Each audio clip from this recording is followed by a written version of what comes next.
Hey coach, I'm so excited you found us on YouTube. I hope you enjoy the video. There's lots more like that in teachhoops.com. Online resource. It's the Netflix for basketball coaches. We're here to help. We're here to serve. I've coached at every level. I've coached NBA guys. Let me help you become a better basketball coach at every level. Go over and check out teachhoops.com. Have a great day. I do a couple other calls this morning. Oh, there you go. Perfect. I wasn't able. I just perused your email because Oh, no worries. I got a couple other calls and I was like, I have like 5 minutes between calls, so I didn't Oh, get no a chance. worries. This is an added bonus for me. I never thought I never knew about you guys until a few weeks ago, Oh, that's probably awesome. maybe a month ago actually. Okay, And but thank you. I you're can hear welcome. you, and I just sent it over to you because I figured if we're going to talk, at least maybe have a little background, and we can go through that or Yep, however. yep. That whatever you want. This is your time. Whatever you want to talk about. Awesome. Well, I am my son's basketball coach for Okay. the last 4 years. It's almost like by the last man standing to coach. I've been there. Trust me. I've been a varsity coach for 30 years, and when my son was in sixth and seventh grade, no one else would do it, and I had to do it. I go, Oh I'm yeah, coaching another team. It's like, yeah, yeah, your last man standing sometimes gets it. I yeah. know. I And so know. I go into every one of the years not knowing if I'm going to coach. Right. And so this year I didn't know if I was going to coach. I didn't know if there was going to be two teams. Right. The other coach was going to be the head coach if we had one team. Right. If we had two teams, I volunteered to be the coach only because I don't want to start the year off not knowing. So Right. I've gone into these years never knowing. So now I'm just going to assume I'm going to be coaching my son's team. Okay. So I'm going to work all year long on it. Right. Okay. So so we're in a CYO league Okay. that is it's more recreational, although it's Yep. considered travel. But Yep. it's it's basically a league of kids that don't play school basketball. Okay. You can't play CYO and play high school Yep. basketball. Yep. It's high school grade. We split the teams up between 10th grade, and I've got the ninth grade teams. We're all ninth graders in a ninth, 10th league, Okay. and we're a little outmatched. We're a little bit Physical. outsized a little bit. I bet it's a physical. There's a huge Yeah, every age, every year in high school. Oh my God, the bodies just change so much. yeah. It's crazy. Like there's three teams that they're just so much faster than us. Right. One team is just so much bigger and stronger than us, and that we just didn't compete with three teams that well. But there are three teams that we've been very played very competitively with. Okay. And I'm just, it's like I don't want to have the kids go through an 0-14 season. Right. So what's your goal is my question. What do you want from the season? What do you want the boys to be able to get better at? Well, I want them to have a good, positive experience and want to Okay. come back and Okay. play. Yep. We have a good group of core people this year, and I want them to have a good experience. I want them to have fun. I want them to improve and notice the improvements. Okay. And I also I want them to experience winning. Although I'm not making that the only thing at Right. all. I'm trying to see the positives in every game, and I'm trying to emphasize that I'm a pretty positive person. In the Right. same token, I see the heads down, and they're pretty discouraged about the losing. Right. You know, So it's what are the other teams doing to you that cause them to win? I mean, what are they turning you over? Are they shooting the ball better? What's the skill set that your guys don't have and they do? That will help um, me. we definitely. I think that I was thinking about this call, and I sent a message to my coaches, which was the basis of what I sent you. Is Right. what do you think our top strengths are? And but as it relates to our opponents, they're shooting a lot better. We're getting shots. We're getting good shots. We're not making them. Yeah. Right. So if we just, so I just, if we could make 10% more of our shots even this week, we'd Right. beat the teams we're playing this week. Okay. So And so so, then you're well, what I'm trying to do is figure out because you said you practice twice a week. yeah, Okay. So what I'm trying to get at is what we can do in those two yeah. practices. So I would just say what you just said, a lot of your practice should be shooting. um you should do a lot of shooting drills, a lot of, and you're talking about having fun. They'll love that. Trust me. Yeah. Offense is fun. So, you can A make it. question for you Yeah. before we go down that road. We haven't spent a lot of time rebounding. We also, um, we're winning some of the 50-50 balls. Right. But we haven't spent a lot of time training on rebounds. And so when I was thinking about it, I planned today's practice to do a lot of fundamentals. I took a couple, I went through half of the course Okay. online with Yep. Coach Dan, and Yep. so I put my practice plan together with three of those drills, like the circle drill and Yep. the one-on-one drill, Yep. because we haven't spent a lot of time on it. And I feel if we can get better at rebounding, we're going to get more opportunities to shoot. So I Yep. figured rebounding and shooting are my two priorities for the rest Yep. of the season. Yeah. So rebounding is this weird thing. If anybody can ever bottle that, they'll be a very wealthy person. I'm telling you, because rebounding is one of those things that there's rebounding drills. The point is you have to emphasize when you're scrimmaging and doing stuff full court, whatever you emphasize, they're going to do. It's like parenting, right? If you emphasize it, they do it. It's similar to if you emphasize rebounding and offensive rebounding or boxing out, they'll do it. The problem is you can only emphasize so many things, right? So it's fine to do some of those drills, and those are good because they reemphasize they reemphasize that it's important to you, so then it becomes important to them. Like I can't handle turnovers, like it's my pet peeve. I'm like do a lot of that too. I'm a Bo Ryan decide. I mean, it's a math teacher in me. It's like every time you turn it over, it's 3 points they can score and 3 points we can't score. So it just drives me bonkers. But that was the third area, really. It's bad passing and bad catching. Yeah, passing and catching is going to be harder. You might have to do that within a game-based approach where you're working on rebounding, you're working on shooting. So here's a good way to combine the two things that you said you need work on. Every shooting drill should have a rebounding component. Okay, so let's say you have a couple baskets going and they're partner shooting. It's a basic drill, but they're partner shooting. The partner that's rebounding, if they miss it, should get the rebound and put it back in. Okay, so you're killing two birds with one stone at this point. But there's a knack to rebounding where it comes off the rim, how it comes off the rim, and great if they make it. I don't make them put it back in because it went in the basket. So about half those shots, or more than half, are probably going to be rebounds. Put it back in and then kick it to your friend. So those kind of you got to think about how I can get, because especially with only 2 practices a week, you got to think about how you can do more than one component at the same time, like catching the ball. Like are you passing?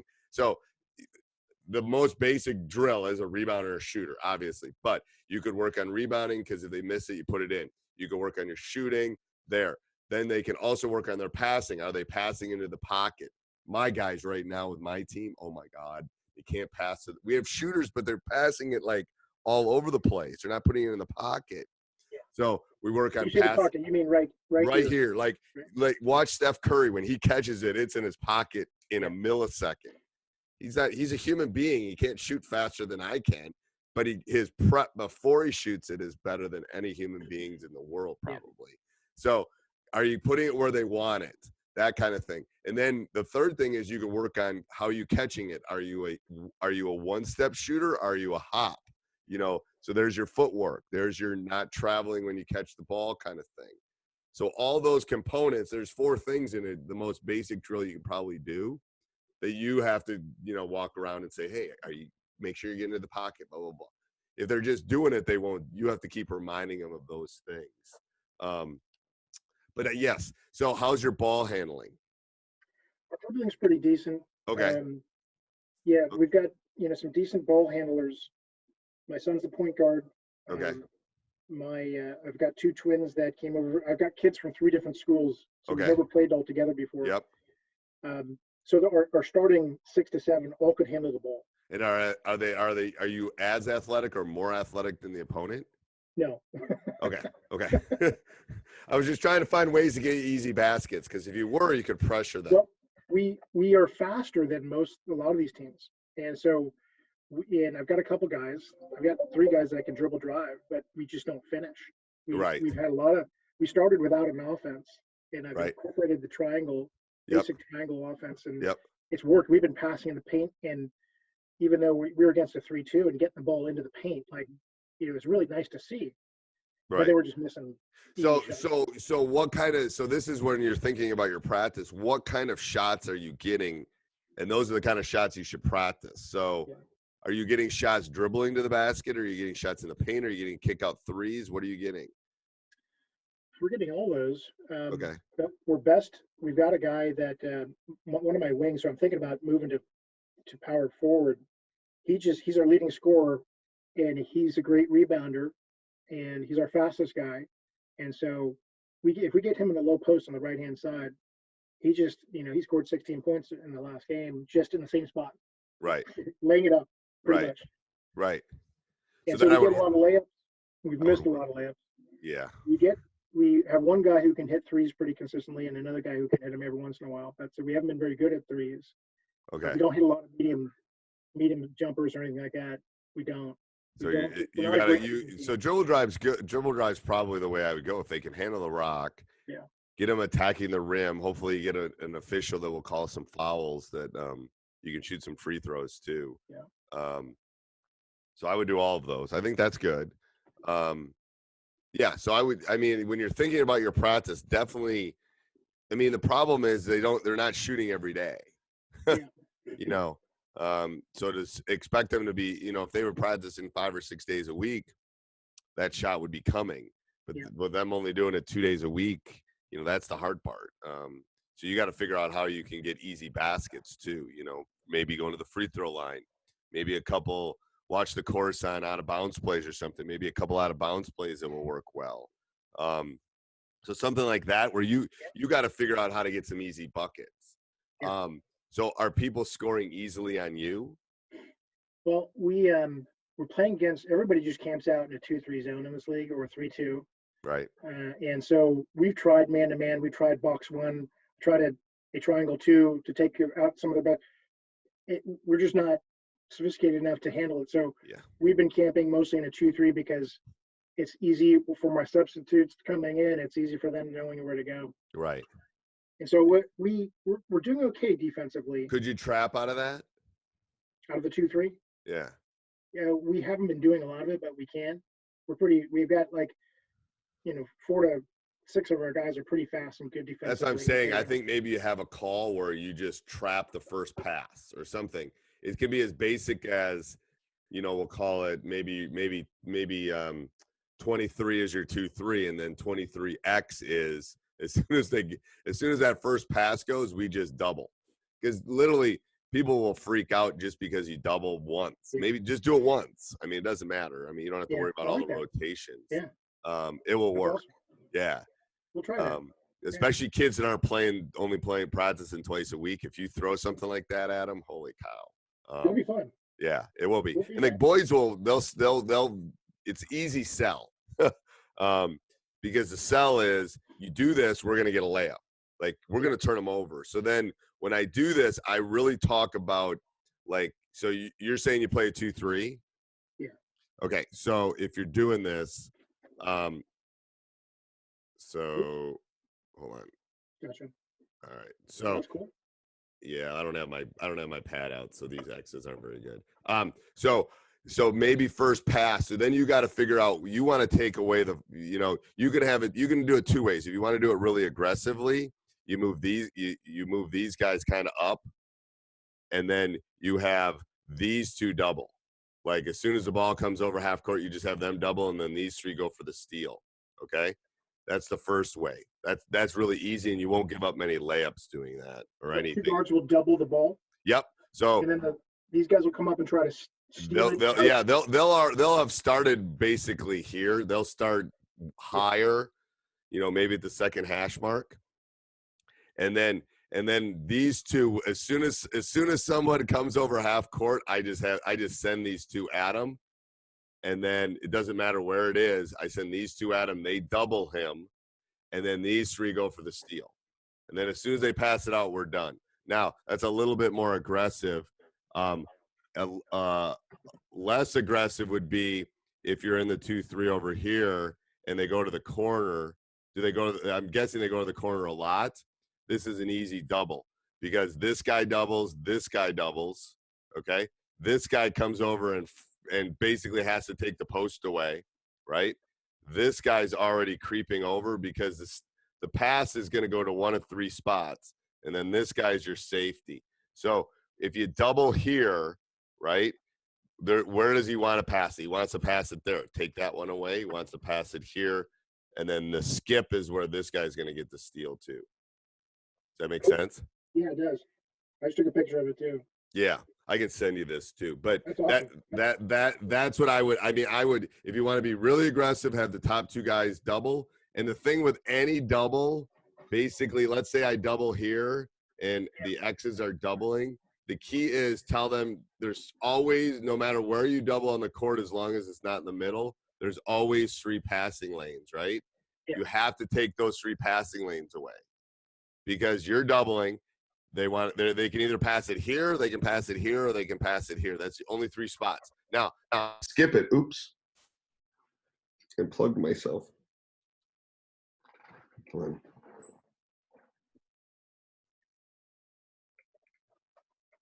I can still hear you. Yeah, there we go. I unplugged myself. Sorry about that. There's basically 3 passing lanes. So the skip is okay, but take those 3 passing lanes away and you'll be fine. And to be honest with you, with a team like yours, I would only do 1 trap and done. And then I would just go back, because that way your cost benefit is good. You know, you're going to 1 trap done. Like, you do it 1 time? 1 time. I would do it 1 time. Now you could have it. I wouldn't trap again. Unless you want to, I mean, the cost benefit is you'll get more pluses than minuses if you only trap once. Now, if you want to pick the pace up and you need to score, then you can keep going. Yeah. But I'd have 3 calls then. Maybe I'd have my 23, my 23X, and then my 23 double. And double means we're going to keep trapping. But the X, it's again the benefit, the cost versus the benefit. You don't trap once in a possession. Yeah, that's what you mean. Not once per game. Not once per game. Once per possession. Okay. Once per possession. Yeah, my fault. 1 per possession. So that way you got 3 different ones. You got your normal 2, 3. You have your 1 per possession, and then you have we're going to keep coming at you. So you basically have 3 defenses, and you haven't really done much more than basically that one specific thing. Gotcha. Does that make sense? Awesome. Thank you. Okay. Yeah, no problem. All right, anything else? I think it's great. All right, perfect. All Thanks right, so good, no problem. Good luck in practice today. Thank you, Coach. Yeah, see you. Bye. Hey, Coach. Hope you enjoyed the video. Let me know how we can help. Make sure you join teachhoops.com up above and down below. It is a great resource. It's a community. It's mentoring for me, one-on-one calls, office hours. You'll get my personal email address, lots of resources, tons of resources, thousands of resources to check out. I've been there. I've experienced everything you have, won lots of championships, but I want to help you do the same thing. So let me help you. Go over and check it out, teachhoops.com.